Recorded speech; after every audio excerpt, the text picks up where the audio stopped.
हरे कृष्ण। देखिए, सप्तसती का पाठ हम लोग कैसे करेंगे नवरात्रि में, मैं इसकी सरल विधि लेकर आया हूँ। बिल्कुल शास्त्रीय है और आप लोग घर में बैठकर इसके माध्यम से सरल रीति से सप्तसती का पूरे पाठ का अनुष्ठान कर सकते हैं। नवरात्रियां वर्ष में 4 आती हैं, ठीक है ना। 2 गुप्त नवरात्रि होती है और 2 जो होती है प्रकट नवरात्रि होती है, ठीक है। तो इसमें आप लोग लाभ ले सकते हैं। हर 3-3 महीने पर नवरात्रियां आती हैं। अब देखिए, हम लोग सप्तशती के पाठ विधि कैसे करें, ये ना भिन्न भिन्न मिलता है। हर जगहों पर आपको भिन्न भिन्न मत मिलेगा। अनेक ग्रंथों में इसका वर्णन भी है, जैसे कि कात्यायनी तंत्र में इसका वर्णन है, फिर उसके बाद वाराही तंत्र में है, फिर चिदंबर संहिता में है, रुद्रामलयम में है, और भी ढेर सारे ग्रंथों में है। कई तो अपने गुरुदेव की परंपरा के माध्यम से भी, जैसे उनके गुरु ने उनको बताया, उस माध्यम से भी सप्तशती का पाठ लोग करते हैं और देवी की पूर्ण कृपा प्राप्त कर लेते हैं, ठीक है। तो इसके अंदर मैं जो सबसे सरल में सरल विधि है ना, वो लेकर आया हूँ। लेकिन उसके पहले हम लोग थोड़ी सावधानियां जान लें कि हमको किस किस बात में सावधानी रखनी है। तो देखिए, माधुर्यम यानी खूब मधुरता पूर्वक करना चाहिए ये पाठ, है ना। अक्षर व्यक्ति ही यानी खूब एक एक अक्षर ध्यान से पढ़ना चाहिए। ऐसा नहीं कि गलत गलत हमने पढ़ दिया हो, ठीक है। पद छेदस्तु सुस्वरः यानी खूब सुस्वर से पढ़ना चाहिए और पद का ध्यान रख के पढ़ना चाहिए। यदि आप संस्कृत में पढ़ते हैं तो, हिंदी में पढ़ते हैं तो भी आपको प्रेम पूर्वक खूब भाव से पढ़ना चाहिए, इस भाव से कि हम ये अनुष्ठान कर रहे हैं और देवी माँ की कृपा हम पर आने वाली है। देखिए, धैर्यम, खूब धैर्यता पूर्वक, ऐसे नहीं कि टाइम हो रहा है तो फटाफट फटाफट निपटा दिया, है ना। लय समर्थम, खूब लयबद्ध होकर पढ़ना चाहिए इस पाठ को। ये पाठकों के लक्षण यहाँ पर बताए हैं। दूसरी सावधानी यहाँ पर बताई है कि यावन न पूर्यते अध्यायस्तावन न विरमते पठन, यानी बीच में पाठ करते करते हमको उठना नहीं चाहिए, है ना। जितना हमको आज दिन में पाठ करना है, वह पाठ पूरा होने के बाद ही हमको उठना चाहिए। पाठ के बीच में आपको दूसरी चीज वस्तुएं नहीं बोलनी है। ऐसे पाठ कर रहे हैं, घर में कुछ काम हो रहा है तो बोलने लग गए, ऐसे नहीं करना है, ठीक है। यदि प्रमादाध्याये विरामो भवति प्रिये, यानी यदि आप मान लीजिए कि पाठ में से उठना जरूरी पड़ गया है, आपको कुछ काम आ जाता है लोगों को, तो भगवान शिव जी बता रहे हैं कि पुनराध्यायमारंभ, यानी आपको फिर से, मान लीजिए कि आप ना दूसरा अध्याय का पाठ कर रहे हैं, ठीक है। इसी के बीच में आपको उठना पड़ गया और बीच में आपका पाठ रुका हुआ है, तो यदि आप फिर से दोबारा आते हैं ना, तो फिर से इस अध्याय का पाठ आपको प्रारंभ से करना पड़ेगा, ठीक है। तो ये हो गया। अब देखिए, तीसरी सावधानी हम लोग देखते हैं कि न मानसे पठेत स्तोत्रम, यानी आपको पुस्तक लेकर आपको ना मन में आपको नहीं पाठ करना है, ठीक है।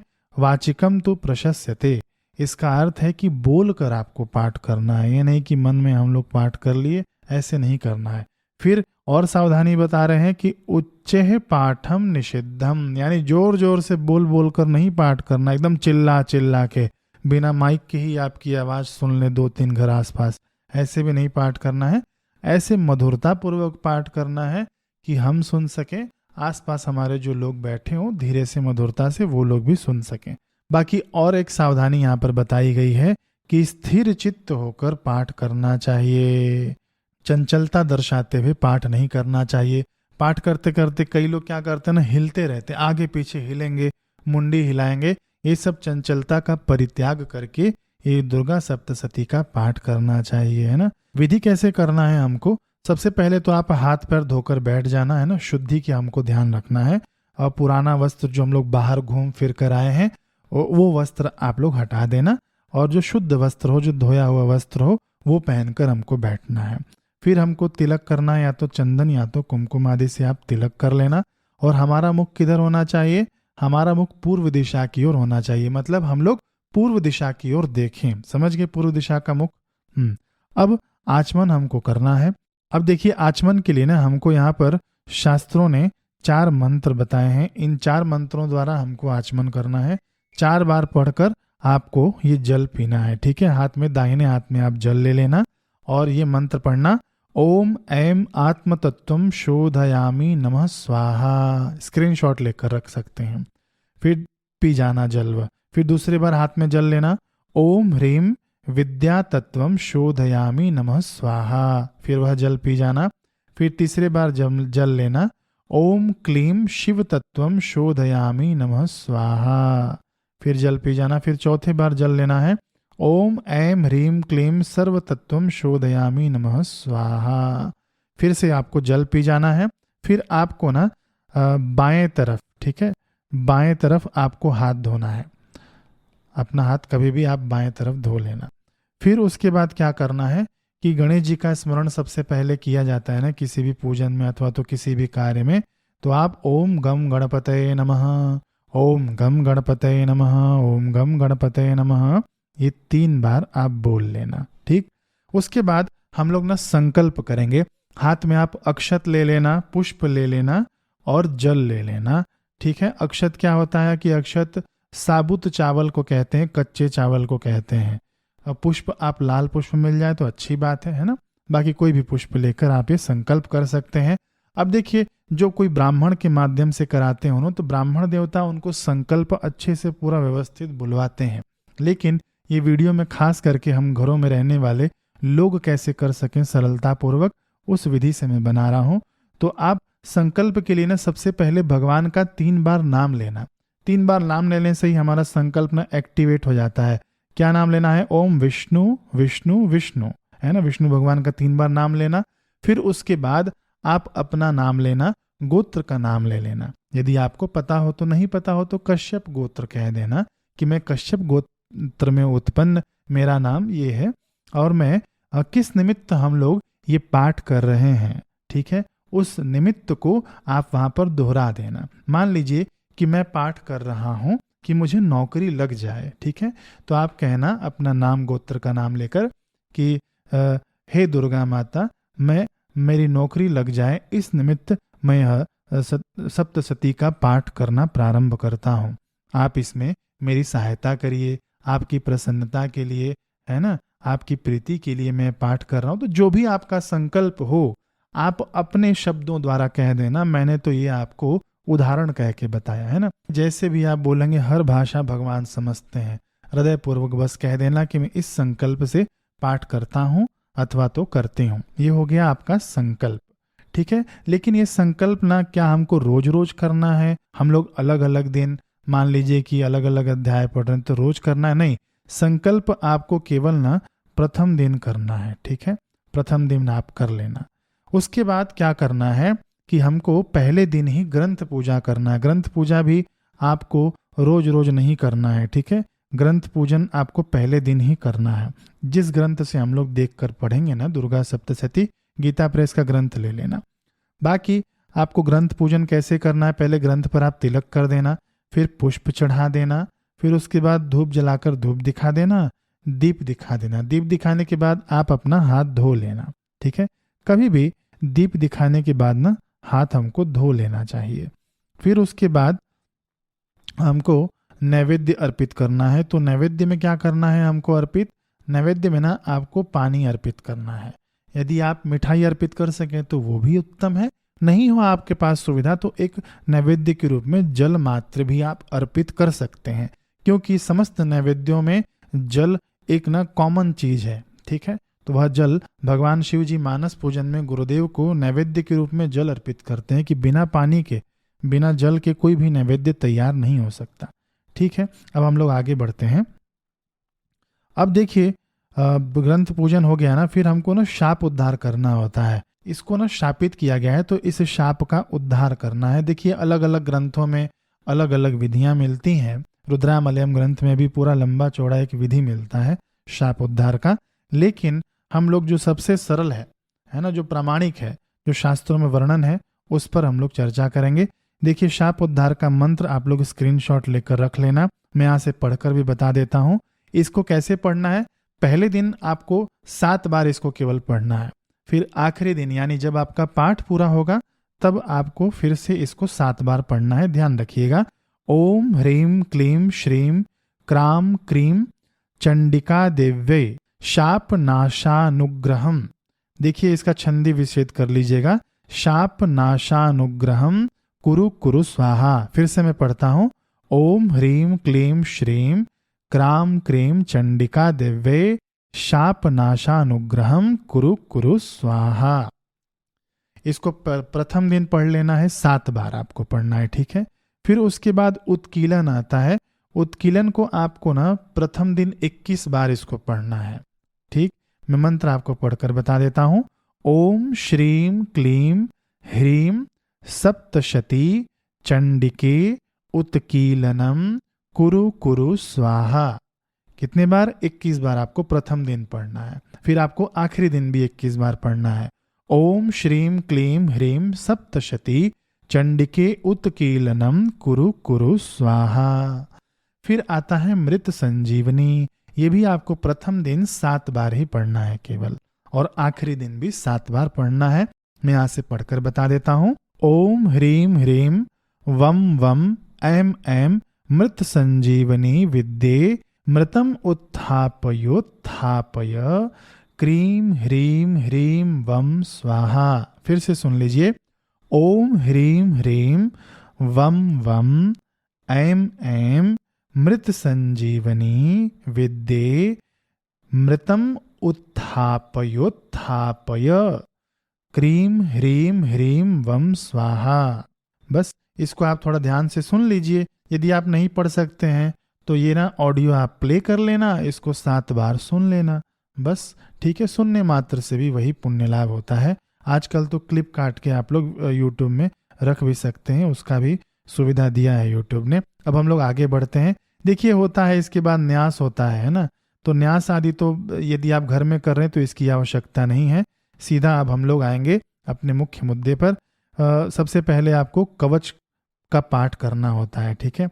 कवच के पाठ के बाद आपको अर्गला का पाठ करना होगा। फिर उसके बाद आपको कीलक का पाठ करना होगा। तो ये कब करना होगा? यदि आप 3 दिन में पूरा पाठ कंप्लीट कर रहे हैं, 7 दिन में पूरा पाठ कंप्लीट कर रहे हैं, तो ये तीनों तो आपको पहले करना ही पड़ेगा।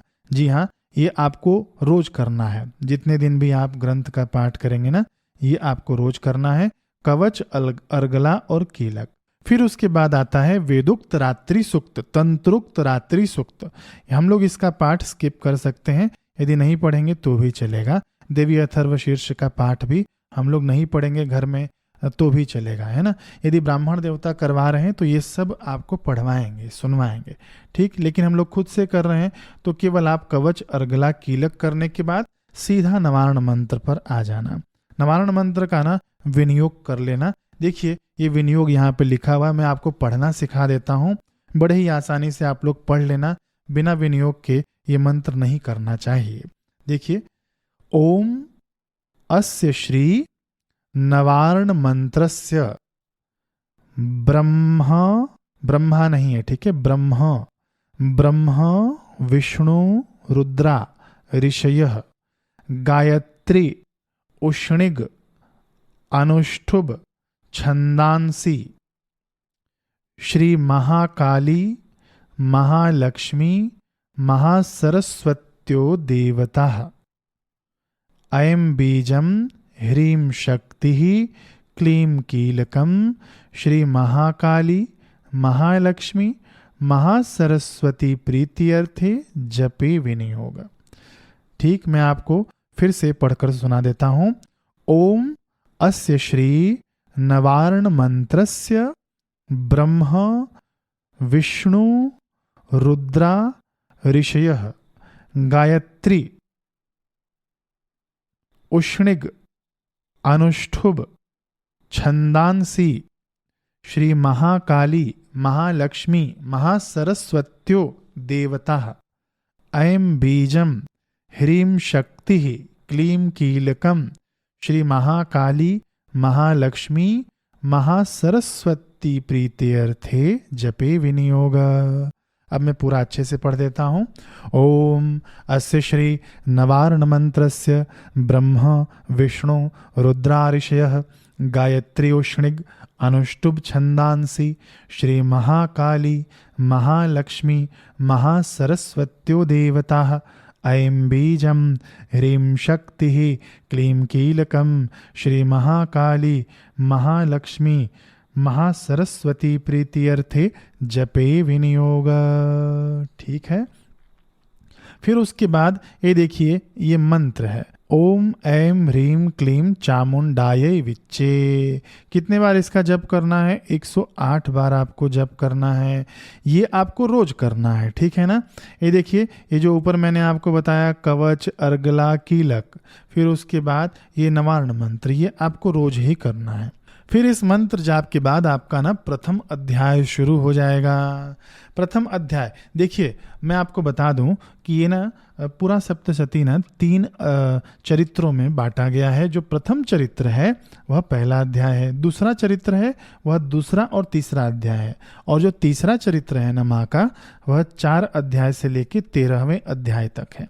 ठीक, तो लोग कैसे पाठ करते हैं कि पहले दिन वे प्रथम अध्याय का पाठ कर लेंगे, दूसरे दिन दूसरे और तीसरे अध्याय का पाठ कर लेंगे, तीसरे दिन चौथे अध्याय से लेकर 13वें अध्याय तक पाठ कर लेंगे।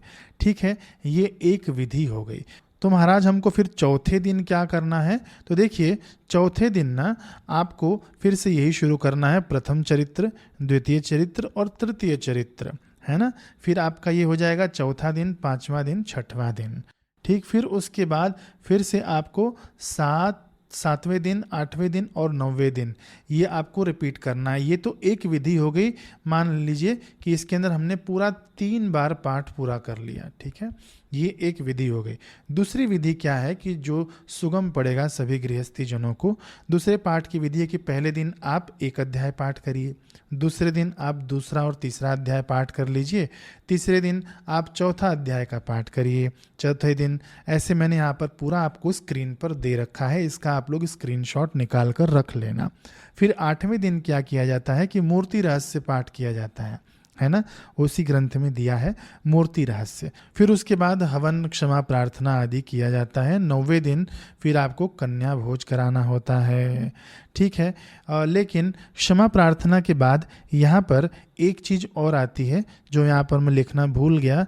यहाँ पर सिद्ध कुंजिका का पाठ किया जाता है, ठीक है। देखिए यहाँ पर मैंने नीचे लिखा हुआ है सिद्ध कुंजिका का पाठ करना चाहिए। फिर उसके बाद हमारा हवन होगा, कन्या भोज होगा, जैसे कि मैंने आपको बता दिया, ठीक है। अब मैं आपको आखिरी बता दूं कि सिद्ध कुंजिका जो स्तोत्र है ना, ये शिव जी ने बताया हुआ है माँ भवानी को। सिद्ध कुंजिका एक ऐसा स्तोत्र है कि हम लोग पूरा सप्तशती का पाठ नहीं कर सकते हैं, पूरा इतना सब विधिवत का पालन नहीं कर सकते हैं, तो केवल हम लोग सिद्ध कुंजिका स्तोत्र का पाठ मात्र भी कर लेंगे ना, तो भी हमको पूरे चंडी पाठ का फल मिल जाएगा, यानी सप्तशती का पाठ का फल मिल जाएगा। जी हाँ, तो ये कितना सुंदर भगवान शिव जी ने हमको छूट दे रखा है। सिद्ध कुंजिका स्तोत्र मैंने अपलोड किया है, बिल्कुल नए अंदाज में गा कर किया हुआ है ना, लय और ताल में गाया हुआ है। बड़ा सुनेंगे ना, बड़ा मधुर है, बड़ा आनंद आएगा सुनने में, उसे ज़रूर सुनिएगा, अभी अपलोड हो चुका है। बाकी जो हवन की विधि है मैंने नवरात्रि के लिए विशेष जो बताया है उसको भी आप लोग देख लेना, चैनल पर है, मैं डिस्क्रिप्शन में भी लिंक दे दूंगा। तो बस इस वीडियो में इतना ही। जरूर सिद्ध कुंजिका स्तोत्र आप लोग सुनिएगा, हवन की विधि देख लीजिएगा। ऐसा जो हवन है जो आपको कहीं यूट्यूब पर देखने को नहीं मिलेगा, फिर से मैं आपको बता देता हूँ। अब देखिए मैंने एक और स्तोत्र रिकॉर्ड किया है जिसके अंदर 9 देवियों का जो पूजन होता है ना नवरात्रि में, तो उसके अंदर हर एक देवी का मंत्र है, हर एक देवी का ध्यान है, हर एक देवी का स्तोत्र है और हर एक देवी का कवच है, पूरे एक ही ऑडियो में है। तो उसे भी आप लोग अपने घर में चलाकर रख देना, सुन लेना उसे, ठीक है। नवार्ण मंत्र का तो मैं महिमा क्या बताऊं महाराज। नवार्ण मंत्र यदि आप जप करते हैं तो भी आपको संपूर्ण चंडी पाठ का फल मिल जाता है, सप्तशती के पाठ का फल मिल जाता है। नवार्ण मंत्र की भी ऐसी महिमा है, तो उसका भी लाइव में चला कर रखूंगा। नवरात्रि में 9 दिन तक पूरा वो लाइव चलते रहेगा, आप लोग उसको घर में चलाकर छोड़ दीजिएगा। चलते फिरते हमारे कानों में वह ध्वनि पड़े, वह वाइब्रेशन हमारे ऊपर आए, इस हिसाब से आप लोग पूरी नवरात्रि को व्यतीत करिएगा, है ना। शुभमय नवरात्रि सभी को। मिलते हैं अगले वीडियो में। हरे कृष्ण।